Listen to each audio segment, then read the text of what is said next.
Source de tension parfaite et source de tension réelle. Première source de tension parfaite. On a fait jusqu'à présent plusieurs exercices, 5 ou 6, où on a affaire aux sources de tension parfaite. Une source de tension parfaite est représentée par un cercle plus, un signe plus, un signe moins, muni de conducteurs. Voilà.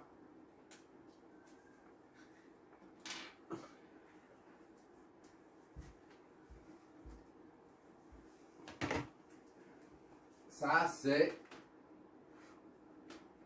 VN. C'est la tension. Il se trouve aux bornes de la source de tension parfaite. Maintenant, si on raccorde cette source de tension parfaite à une charge, à une résistance de charge,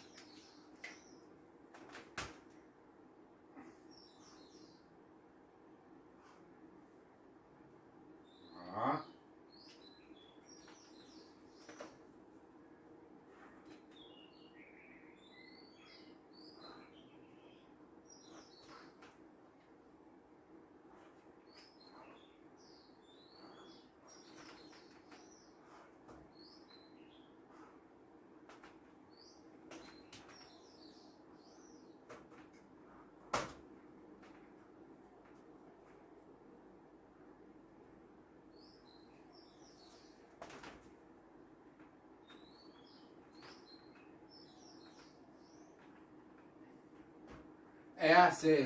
RCH représente une résistance de charge. Ça peut être une ampoule, un moteur ou un chauffage, peu importe.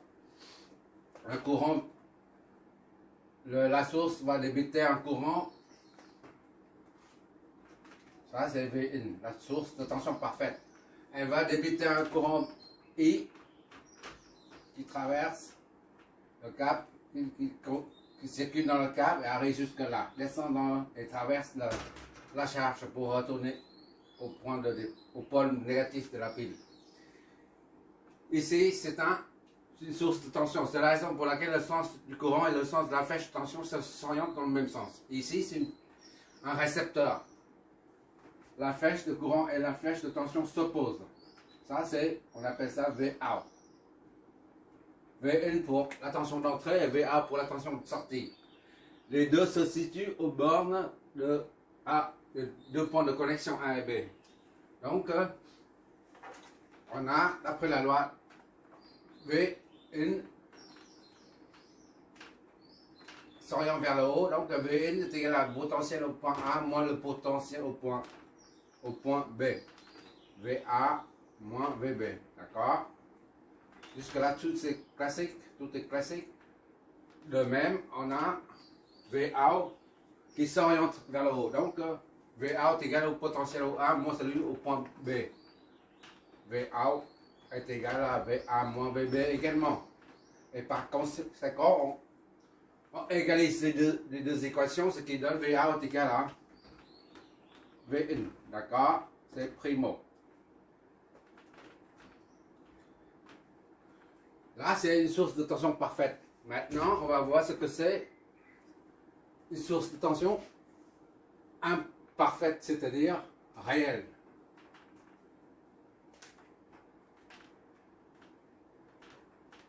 De tension réelle. Ou imparfaite. Voilà. Donc,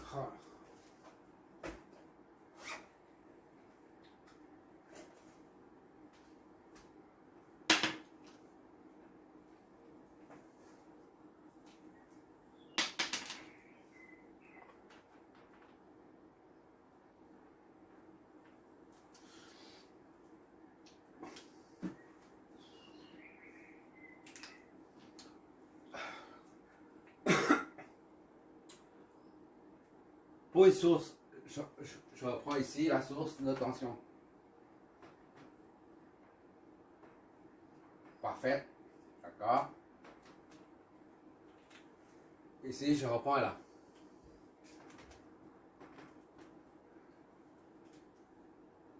Pour une source de tension parfaite, dans le cas parfait, les conducteurs, le câble sont aussi parfaits. Pourquoi? Parce qu'on a considéré ici que la résistance du conducteur, du fil conducteur est nulle. Il n'y a pas de résistance, sauf la résistance de charge, qui n'est pas nulle, d'accord? Dans le cas idéal, la source n'a pas de résistance, ni le conducteur n'a pas de résistance propre. Là, c'est dans le cas idéal. Mais dans la réalité, si on va zoomer ça, ça donne un conducteur aussi gros que ça. Voilà, un conducteur. Il y a des électrons dedans qui constituent la matière qui est le cuivre.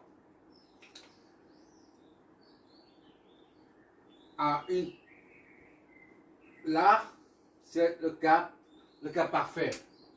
Le cas parfait. Mais dans la réalité, ici c'est la réalité, un conducteur, la résistance du conducteur n'est pas nulle.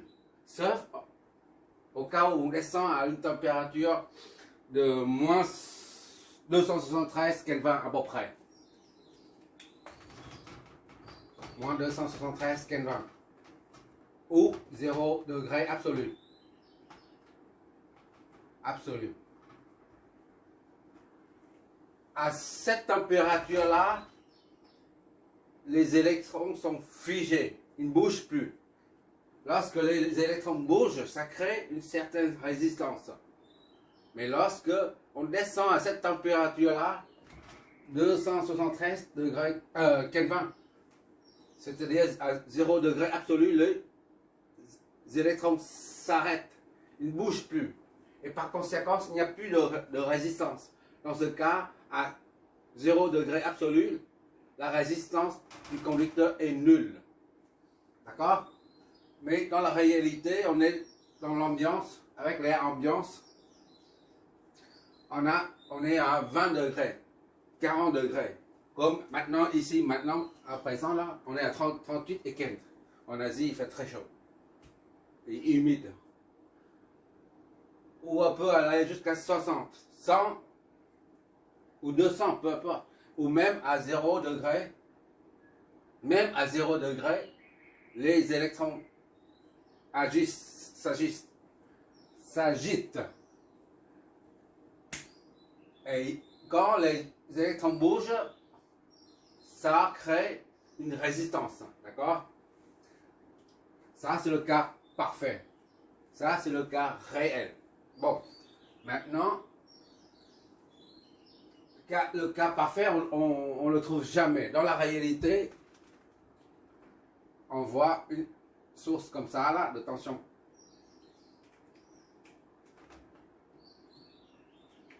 Munie d'une résistance interne, dite interne. Pourquoi?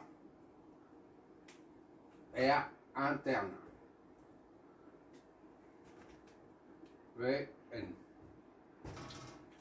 Ça, on a zoomé ça, d'accord? On voit qu'il y a une résistance propre du conducteur. Maintenant, si on zoome la source parfaite, qu'est-ce qu'on voit dedans? J'ai dépanné les alimentations de laboratoire, très souvent. Ce sont des sources de tension. Et pratiquement parfaites. Pratiquement, mais pas jamais parfaites. Si on fait un zoom dedans, on fait un zoom, d'accord? On verra que la source de tension parfaite est en réalité constituée des circuits électroniques dedans. Ça peut être un transistor plus un autre transistor suivant, voilà. Ou là, c'est des résistances, peu importe. À l'intérieur d'une source de tension réelle, ça c'est une source de tension réelle qui existe bien. Ce n'est pas comme ici, la source de tension parfaite qui n'existe pas. Là, c'est une source de tension réelle. À l'intérieur, si on zoome, on verra, supposons on a deux transistors, une résistance. Les conducteurs, là, représentent une certaine résistance. De même que chaque transistor possède une résistance à l'émetteur et une autre au collecteur et une troisième à la base. Ainsi de suite. Les conducteurs représentent déjà une certaine résistance. Et en plus, les transistors possèdent aussi des résistances internes. Donc, l'ensemble de tout ça représente, on le sort, et on représente par I, R interne. I, R, I, N, T comme R, la résistance interne. D'accord? Ça, c'est je répète, ça, c'est une source de tension réelle. Là, c'est une source de tension parfaite, parfaite, qui n'existe pas. Dans la réalité, c'est ça. En théorie, c'est ça. Donc, on a affaire en réalité, on a affaire aux sources réelles. Donc, ces symboles-là, ça représente, tout ça là représente source de tension réelle. D'accord? Dans la réalité, c'est comme ça. Maintenant, on va reproduire ça ici et on verra ce que ça donne. D'accord?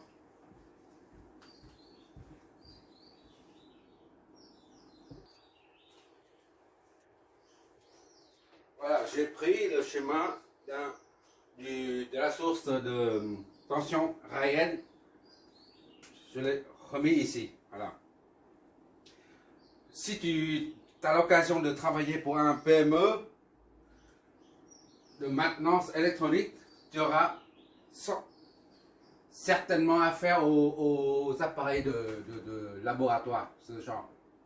1, 2, 3, 4, 5, 6, c'est marqué plus, moins, plus, moins, plus, moins. Ce sont des sorties. Ça, c'est 5 volts, on dit des alimentation de laboratoire. Là, c'est 20 volts, ça c'est 10 volts par exemple. Et ça délivre 5 volts ici. Et ça, ici, c'est 20 volts. Il faut pour dépanner, tu enlèves le capot, tu verras qu'il n'y a que des transistors, des résistors, des MOSFET, tout ça dedans. Qu'est-ce que je veux dire? Voilà. Et une fois tu as dépanné, il faut étalonner les sorties là. Pour avoir 5 volts pile à la sortie. De même que 20 volts pile à la sortie. Ici, c'est pareil. D'accord? Ça, c'est comme si ce genre, en général, c'est dans les collèges, universités, c'est les métriques, je crois. Je me rappelle à l'époque, métriques, des vieilles appareils de mesure et de laboratoire. Et quoi encore? Il y a beaucoup de marques. Des oscilloscopes, des générateurs de fonctions. Les générateurs de fonctions aussi sont pour les fonctions sinusoïdales. Générateur de fonctions, voilà. Ça, il faut dépanner ça. Mais pour dépanner, tu vas voir marqué dessus la tension sortie. Et ça représente pratiquement une source de tension parfaite, mais pratiquement, mais jamais parfaite. D'accord? C'est la raison pour laquelle il y a une résistance interne. Comme j'ai dit tout à l'heure, quand on enlève le capot, on verra que le circuit électronique dedans. Ça, c'est une petite parenthèse. C'est une expérience personnelle.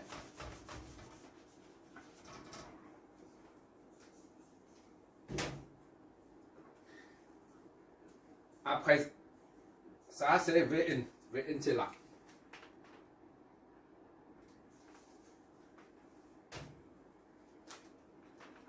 Il n'y a que la résistance interne à ajouter. VN reprend ici. C'est pour dire la tension. D'accord? Qui correspond à la source de tension parfaite. Et on ajoute la résistance interne. Qu'on la met en évidence. En la sortant de la source. Et on met en série. D'accord? À présent, on fait comme en haut. Si on raccorde cette source de tension, là c'est une source de tension réelle, hein? D'accord? Si on raccorde ça, à une charge, une ampoule comme en haut. Une charge. Qu'est-ce que ça nous donne?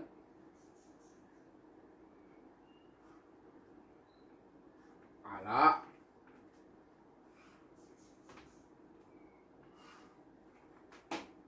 Une charge externe. SH comme en haut. RCH. D'accord? Dès qu'on ferme le circuit, un courant sera débité par courant sort d'ici. I et I traverse ici, monte en haut, traverse et descend dans là pour traverser là. Et il retourne au pôle négatif. D'accord? Bon. Comme d'habitude, on va donner un sens aux éléments. Ça, c'est une source tension. Les deux flèches, tension et courant, s'orientent dans le même sens. Ça, c'est un récepteur. Donc, les deux flèches s'opposent. On appelle ça V. N. T. Pour dire la tension aux bornes de la résistance interne. Et ici, le courant descend la flèche vers le haut, puisque s'il s'agit d'un récepteur. D'accord? C'est V. Parce qu'il y a de la place. V. V. Ici, c'est VRCH. D'accord? VRCH est égal à VOut. VOut se trouve aux bornes AB. D'accord? On est d'accord là-dessus? On reprend ici. Toujours aux bornes AB. Sauf que ici, c'est une source parfaite, tandis que là, une source réelle. D'accord? Une source parfaite aux bornes AB. Ici, une source réelle aux bornes AB. Voilà. Donc, Vout. C'est égal à Vout là. D'accord? C'est égal à Vout. Bon, on va essayer de voir ce que c'est Vout. Bon, on applique là le pont de diviseur de tension. On a Vout, Vout ici, là, mais en rouge, pour que ça soit compatible avec l'autre. Vout. D'accord? Je vois toujours, j'espère. Ok, je vois toujours. On applique le pont de diviseur de tension. Vout est égal à RCH divisé par la somme des deux là. RCH plus R une T, d'accord? Une T. Le tout fois Vn, d'accord? Le pont divisé de courant. Il suffit de voir l'exercice précédent. Bon, maintenant, on remarque que si R une T est nul, d'accord?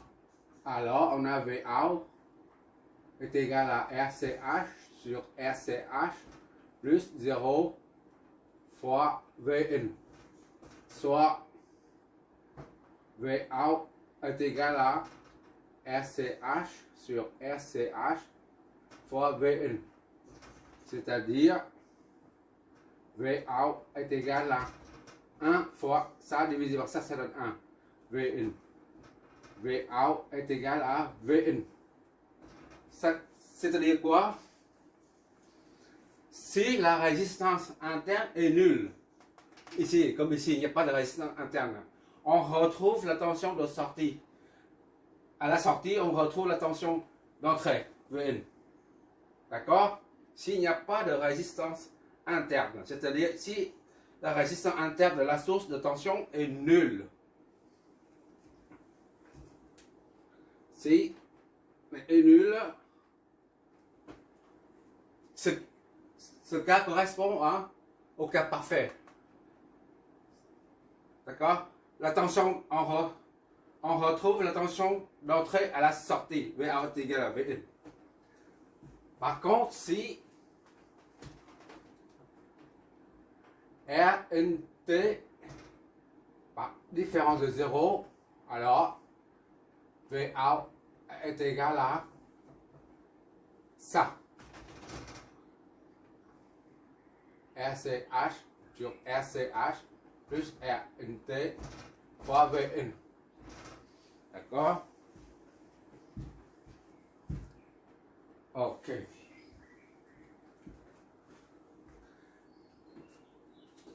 Plus V in est grande, d'accord? Si RCH est bien supérieur, c'est trois flèches, ou on met 2 flèches, suffit. Pour dire que très grand par rapport à Rn. On peut négliger la partie, disons si c'est 10, et ici c'est 0,6 RCH est égal à 20 volts, 20 ampères, 20 ohms, et que Rin est égal à 0,01, d'accord? Et bah, on peut négliger ça, d'accord? Ce qui veut dire que si VA est égal à 20, j'applique, je fais une application numérique pour mieux concrétiser le truc. 20 divisé par 20 plus 0,001. 0,1 seulement. Fois VN. D'accord? 20 divisé par 0,01.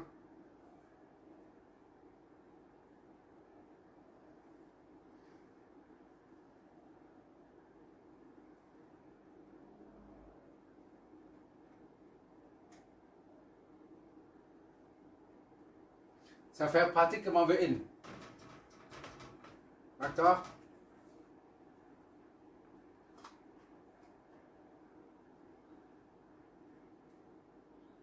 Je vais voir ce que ça donne.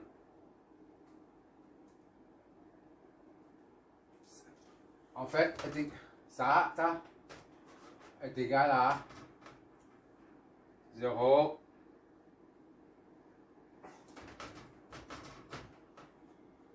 fois Vn. C'est égal à Vn. D'accord? Si VA est égal, si Rn est égal à 0,1 volt, par exemple, 0,1 ohm. Dans ce cas, Rn est à 0,1 ohm. On a 20 divisé par 20 plus 0,1. Voilà.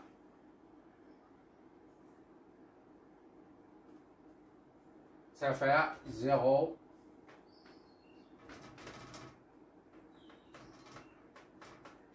Vn. C'est presque Vn. Pour résumer, quand la résistance interne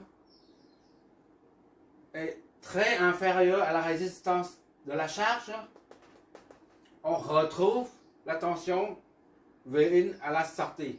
D'accord? Ici c'est la sortie, la Vout. Par contre, si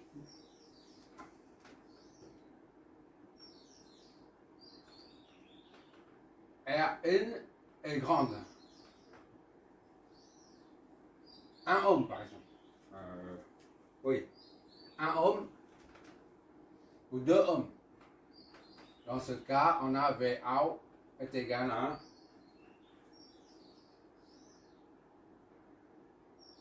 20 divisé par 20 plus 2 Vn. Soit combien? 20 divisé par 22. On a 0,9.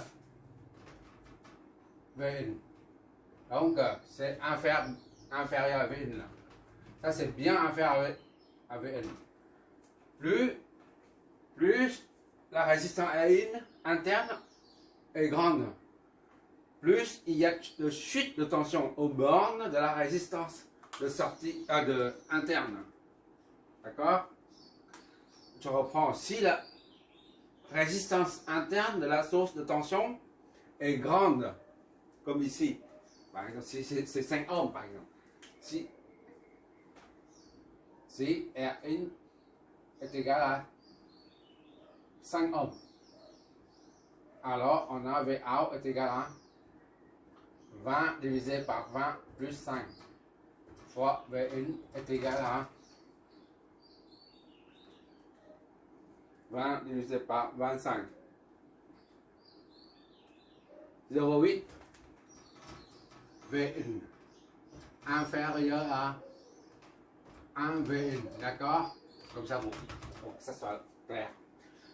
Plus la résistance interne augmente, plus il y a de chute de tension aux bornes de la résistance interne. Et par conséquent, la tension de sortie, la VA, diminue. Puisque la sortie, ça plus ça, on va dans le sens, ça plus ça est égal à ça. Donc ça moins ça est égal à ça. Si ça c'est très grand, Vn est très grand et Vn est grand, donc on retrouve une petite tension à la sortie. D'accord? Ça c'est une source de tension réelle. C'est quoi la conclusion dégagée de tout ça? C'est que pour une source de tension réelle, à la sortie, on a toujours une tension un peu inférieure à la tension marquée sur la source, comme une batterie de voiture. Le premier exercice d'introduction, j'ai signalé ce phénomène. On reprend ici.